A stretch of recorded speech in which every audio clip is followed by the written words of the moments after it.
importance of, you know, sort of the hoopla playing in the Final Four in these situations, because, you know, like you already kind of spoke to it with it being so much extra media and so much extra coverage around this time of year. What did you do to kind of protect your team, make sure guys stay focused on the task at hand, but at the same time you want them to our job, I mean, we put them in a bubble, so nobody nobody got to us. You had it easy that year. Yeah, that thing or not really, because but at the end of the day, everybody's on their phone. Yep. And the distraction part of that, just answering text messages, tickets, requests, and then just the pressure knowing, like, if this game can make or break you, a lot of people might tell you. And really, it's not about that. It's playing for the person to your right and left, playing for each other, doing what you do. That alleviates the pressure. We call it playing for an audience of one at Baylor. But if you do what got you there, then you're going to be great in the moment. It's the extra noise that makes you do things that are uncharacteristic, which hurts you and the team. So we got 4 hats up here, Coach. One of them is a member of the conference that you're in, the Houston Cougars. We've seen what they can do defensively. We know how good they are. I think it's 32 of the last 33 games they've won. They haven't lost a game in regulation since the second day of the season. How are they so good? And they got us a couple of them, too. I know. do you wish they would go back to the American? Yeah. Just take them back, AC. Come on, man. What makes the program that Kelvin has built, though, so good? Well, I think first and foremost, this team might be the last like it, from the standpoint a lot of 4th, 5th, 6th years. So you're not going to have the COVID anymore.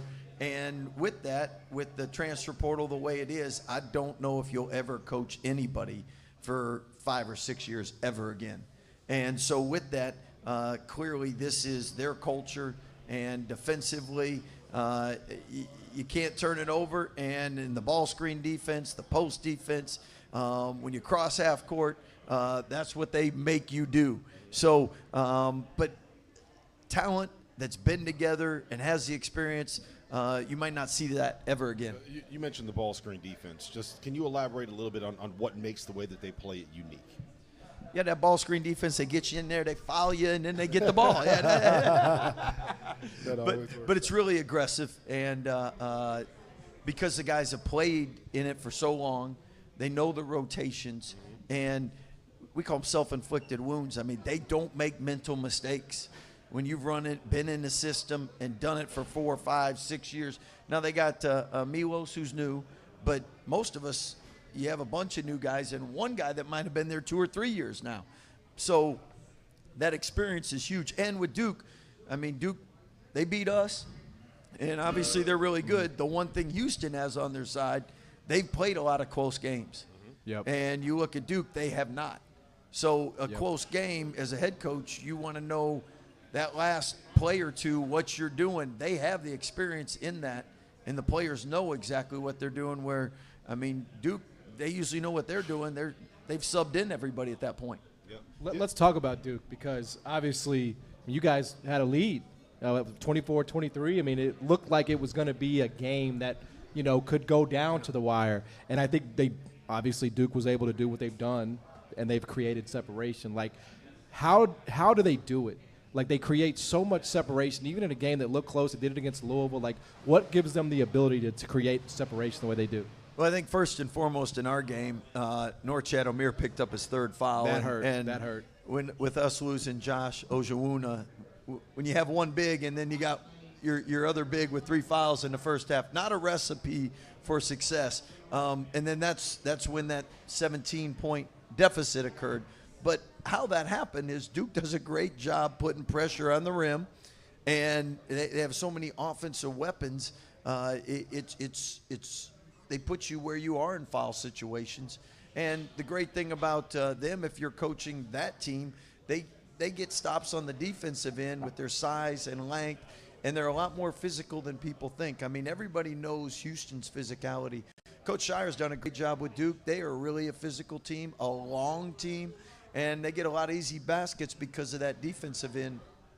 Yeah, and I think you made a great point right there. I think they're one of the teams. Can you speak specifically just to some of the positional size that they have and how long they are. And, you know, you're going to get past the first wave eventually, but when you got the Malawatches guys coming over and Cooper Flagg flying around, even the Proctor and Knippel aren't little guards. So, well, it starts with James up top. I mean, he's 6'5", and that at a point of attack, that's physicality, size, length, and then what is it, 6'5" or 6'6", 6'5", and then 6'7", and then you got 6'10" and 7'1". Yep. I mean, that's NBA size. Yeah, absolutely. And then again, a lot of youth, but they don't play like freshmen. A lot of physicality with those guys, and a lot of it's credit to the high school coaches they had, the NBA academy they had, and then Coach Shire and the staff done a great job developing it. But normally freshmen, even if they're well-versed, might not have the physicality, and they do. Look who actually showed up for work today. Hey, nice to see you. We got a special surprise for you. Hey! How you doing, Coach Tag? Hey, Coach Tag been busy. He's been speaking, nations of coaches. He's been working. So, all right, now we got to talk nice about Jeff now that he's here. Is that right? All right, so, If you want to, I have no problem dumping on him here for a little bit.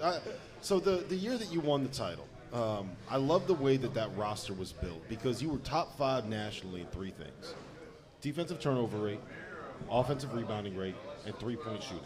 And the reason I love that, you maximize the number of possessions that you get during a game, right? The possession advantage. And then you do the thing that is the most efficient shot in the sport better than anybody else. How do you replicate that? Was it intentional building a team that way, or did it just kind of turn out, hey, you know what, we're good at these 3 things? I think every coach wants to build a team that way, but it's getting everybody then to be on the same page. And with us, that year you talked defensively, Davion Mitchell, a.k.a. Off Night, Defensive Player of the Year, Naismith Defensive Player of the Year. Mark Vital, a.k.a. The Villain, top 5 Naismith Defensive Player. Jared Butler, he didn't get a defensive nickname. He was busy knocking down shots on the other end, but he was top 15 defensively. Coach Tang, who just popped in, did a great job getting everybody on the same page. And with that, they had all been together. They knew the rotations. They knew what we were looking for defensively, and very similar to Houston in that form and fashion. And we were a really good offensive rebounding team, very similar to Houston, where you maximize your possessions, because if you can't score on the first shot, the second one's better, and the third one's even better. So I think that's something that will benefit Houston. And that physicality, and everybody talks about it. They don't talk enough about the 7'6" wingspan either. They got a lot of frontline guys with long wingspans. So you mentioned the transfer portal earlier, and I am really genuinely curious how you feel about this. One of the guys playing for Houston, LJ Cryer, was a part of your program and ended up transferring out. You're here now and you're watching him play in the final. Like, is that relationship still there? Are you rooting for him? It's a team in your conference. Like, how does that work in an era where there is so much movement for players? Well, I'm going to give you full transparency here. Our program didn't have a lot of people transfer, and several other programs obviously out there weren't used to that as well. And when the first people transferred, like,